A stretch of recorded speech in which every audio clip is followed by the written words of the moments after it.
आज हम स्टार्ट कर रहे हैं आपकी पाठ्य पुस्तक का चैप्टर नंबर 4, जिसका नाम है विदाई संभाषण। विदाई संभाषण, इसके लेखक हैं बाल मुकुंद गुप्त जी। बाल मुकुंद गुप्त का जन्म सन 1865 में रोहतक के गुड़ियानी गांव में हुआ था। इनकी प्रारंभिक शिक्षा उर्दू में हुई, बाद में उन्होंने हिंदी सीखी। विदाई संभाषण उनकी सर्वाधिक चर्चित व्यंग्य कृति शिव शंभू के चिट्ठे का एक अंश है। यह पाठ भारत के वायसराय लॉर्ड कर्जन के शासन में भारतीयों की स्थिति का खुलासा करता है। इस पाठ में भारतीयों की बेबसी, दुख एवं लाचारी को व्यंग्यात्मक ढंग से प्रस्तुत किया गया है और साथ ही यह दिखाने की भी कोशिश की गई है कि शासन के आतताई रूप से यानी अत्याचारी रूप से हर किसी को कष्ट होता है, चाहे वह सामान्य जनता हो या फिर लॉर्ड कर्जन जैसा वायसराय हो। प्रस्तुत है पाठ का सार। लेखक लॉर्ड कर्जन के शासनकाल की समाप्ति पर उसे कहता है कि जब तुम्हारा समय पूरा हो गया है, अब तुम इस देश से चले जाओ। तुम कभी ऐसा क्या तुमने सोचा था इतनी जल्दी तुम गद्दी छोड़ दोगे? न ही यहाँ की जनता ने ऐसा कभी सोचा होगा, परंतु भगवान को सब मालूम है, उससे कुछ नहीं छिपा रह सकता। लेखक आगे लॉर्ड कर्जन का बिछड़ने का दर्द बताता है कि बिछुड़ना बहुत कठिन होता है। जब आप दूसरी बार इस देश में वायसराय बने थे तो जनता अधिक प्रसन्न नहीं थी। वे चाहते थे कि आप यहाँ से चले जाएं, परंतु आज जब आप आ रहे हैं तो खुशी ना होकर दुख हो रहा है, क्योंकि बिछड़ना बहुत करुणाजनक होता है, पवित्र, निर्मल और कोमल होता है। उस समय वैर भाव समाप्त होकर शांत रस उत्पन्न हो जाता है। तुम्हारा देश देखने का सौभाग्य प्राप्त ही नहीं हुआ, परंतु इस देश के पशु पक्षी भी बिछुड़ते समय उदास हो जाते हैं। इसे लेखक 2 गायों के उदाहरण के द्वारा स्पष्ट करता है। लेखक कहता है कि इस देश में कई शासक आए व गए, आना जाना तो चलता ही रहता है, परंतु आपका जाना बहुत दुखी करने वाला है, क्योंकि आपको स्वयं ही यह मालूम नहीं था कि आपका शासन समाप्त होने वाला है। अतः आपका जाना अथवा बिछुड़ना जनता को तो दर्द देगा ही, आपको भी उतना ही दर्द झेलना पड़ेगा। आपने न जाने क्या क्या वादे किए थे, क्या क्या इरादे आपने जाहिर किए, किंतु आप एक ही वादा पूरा नहीं कर पाए। इसका दुख जनता को तो है ही, पर सुख से आप भी नहीं रह पाएंगे। इस बार आपने अपना बिस्तर गर्म राख पर रखा है और भारतवासियों को गर्म तवे पर पानी की बूंदों की भांति नचाया है। न स्वयं खुश हो सके हैं, न प्रजा को सुखी होने दिया। आगे पाठ में लेखक लॉर्ड कर्जन को संबोधित करते हुए कहते हैं, उनको यह ध्यान दिलाते हैं कि जिस समय आपका शासनकाल चल रहा था उस समय आपके ठाट बाट क्या थे, क्या आपकी शान शौकत थी। तो वो बताते हैं कि आपको इस देश में कितनी आपकी शान थी और आपको वह आपकी लेडी की कुर्सी सोने की थी, है ना। इस देश के सब रईसों ने आपको सलाम पहले किया और बादशाह को पीछे। जुलूस में आपका हाथी सबसे आगे और सबसे ऊंचा था। ईश्वर के बाद इस देश में आपका ही दर्जा था, परंतु अब आप सिर के बल पर नीचे आ गिरे हैं। आपको स्वयं ही पद त्यागना पड़ रहा है। यहाँ पर पद त्यागने की जो बात है उसका कारण मैं आपको बीच में बता रही हूँ कि लॉर्ड कर्जन ने एक व्यक्ति को, अपने ही कोई जानकार किसी व्यक्ति को महत्वपूर्ण पद पर उसको आसीन करने के लिए बोला था, किंतु उनकी अपनी ही सरकार ने उसे जो है इस चीज़ के लिए मना कर दिया, तो जिससे उसे बर्दाश्त नहीं हुआ, उसे अपनी तौहीन लगी और लॉर्ड कर्जन ने इसी कारण से इस्तीफा देना मुनासिब समझा और उनके इस्तीफे को स्वीकार भी कर लिया गया। और उनके इसी जाने के उपलक्ष्य में ही ये विदाई का जो भाषण है वो रखा गया है, जहाँ पे जनता जो है सामूहिक रूप से वहाँ पे बैठे हैं सब लोग और ये भाषण वहाँ पर चल रहा है।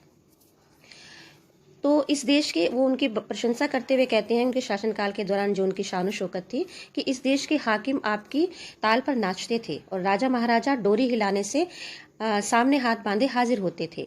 आपके एक इशारे में प्रलय होती थी।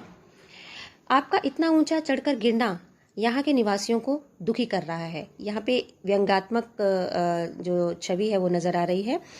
तो गिरकर पड़े रहना उससे भी अधिक दुखित करता है। आपको अपनी दशा पर कितनी घृणा आती है, इस बात के जान लेने का इन देशवासियों को अवसर ही नहीं मिला।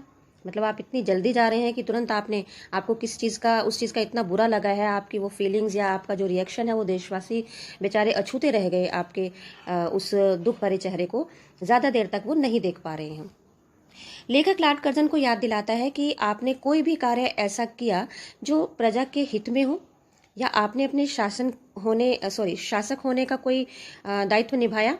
आपने आंख बंद करके मनमाने हुक्म चलाए हैं, प्रजा की किसी बात को कभी भी नहीं सुना। फिर वो अनेक अन्य शासकों के उदाहरण देते हुए उनसे कहते हैं कि जैसे नादिर शाह हैं, कैसर हैं या जाट हैं, तो अत्याचार तो इन्होंने भी अपने शासनकाल में किए हैं, किंतु आपके मुकाबले के नहीं। इन्होंने थोड़ी बहुत जनता की सुनी भी है, लेकिन आपने तो 8 करोड़ प्रजा के गिड़गिड़ाने पर भी कोई ध्यान नहीं दिया। आपका यदि एक छोटा सा कहा नहीं माना गया कि भाई हमारे इन व्यक्ति को आप इस पद पर आसीन करें, तो आपने पद छोड़ने की बात कह दी।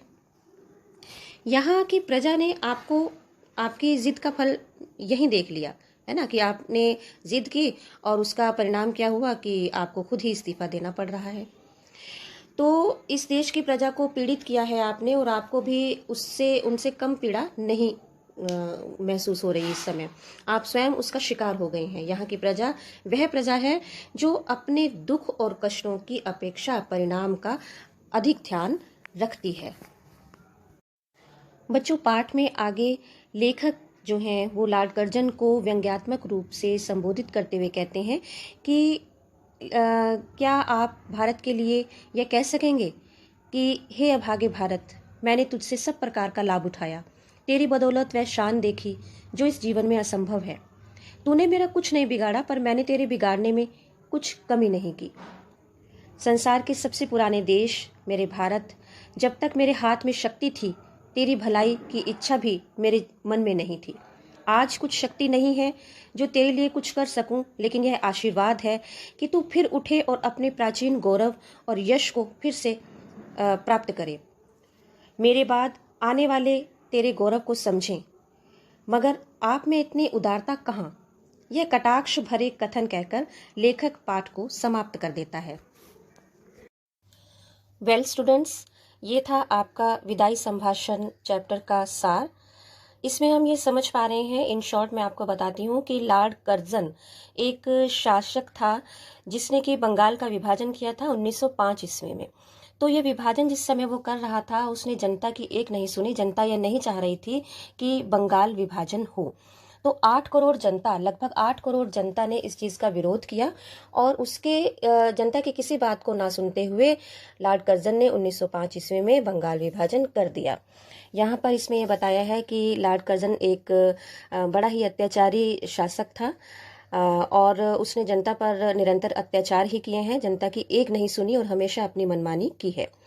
किंतु आखिर में क्या होता है कि उसे भी अपने कर्मों का फल झेलना पड़ता है, और जो दुख उसने जनता को दिए थे, आखिरकार उसे स्वयं भी उन्हीं दुखों को झेलना पड़ता है।